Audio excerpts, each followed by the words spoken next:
আছি নুসা পেনিদা আতু বিচ আর ডায়মন্ড বিচের প্লেসে, পাশাপাশি দুটো বিচ, দুটোই অপূর্ব, যদিও ডায়মন্ডটাই সবথেকে সুন্দর। আর এখানে একটা ব্রোকেন বিচ আছে, যেমন আমরা দেখেছিলাম ইয়েতে কী বলে আন্দামানে আমাদের ব্রোকেন বিচ। এখানে সমুদ্র কন্টিনিউ আছড়ে আছড়ে পড়ছে, যে একটা ব্রিজের মতন হয়েছে, খুব সুন্দর লাগছে। কেউ কোথাও নেই, অপূর্ব জায়গা। শুধুমাত্র আমরা তিনজন আছি এখানটা, এদিকে কেউ আসে না নর্মালি, বাঁদরের ভয়, তাছাড়া সময়ের অভাব, দৌড় দৌড় ছুট ছুট করে আসা। নুসা পেনিদা আমরা 3 দিনের টাইম নিয়ে এসেছি যাতে আরাম করে এক্সপ্লোর করতে পারি, তাতেও আরাম হচ্ছে না। চড়াই উতরাই, ওঠা নামা, দৌড় ঝাঁপ, মানে বাড়িতে যে রিল্যাক্সেশন আর এখানে একদিন ঘুরে আসা মানে তার 100 গুণ বেশি পরিশ্রম।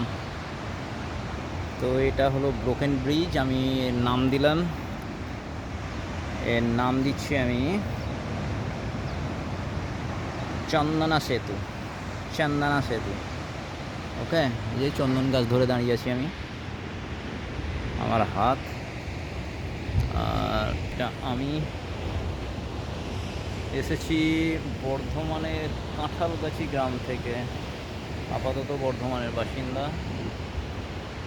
এসেছি ইন্দোনেশিয়া বালি নুসা পেনিদাতে এই হাওড়া বিচ দেখার জন্য, ডায়মন্ড বিচ দেখার জন্য।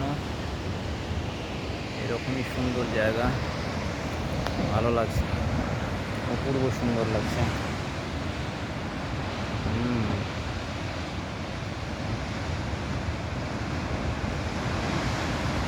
সমুদ্রের কাজই তাই, এদিক দিয়ে ঢুকে ওদিক দিয়ে বেরিয়ে যাচ্ছে, আর যেখানে বেরোতে পারছে না সেখানে ধাক্কা খাচ্ছে, ভেঙে বেরোতে চাইছে, চেষ্টা করে করে করে করে 2-1টা জায়গা ভাঙতে পেরেছে। একটা সময় হয়তো পুরোটাই ভেঙে পড়বে, শুধু সময়ের অপেক্ষা।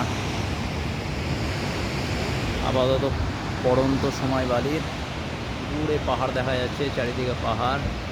জানি না এটা লম্বক হতে পারে, মেবি লম্বক আইল্যান্ড হতে পারে। এই মালয়েশিয়ান একটা শিপ দেখতে পাচ্ছি, মনে হয় কার্গো শিপ হবে। সমুদ্র ওদের পিছিয়ে বেড়ানোই কাজ।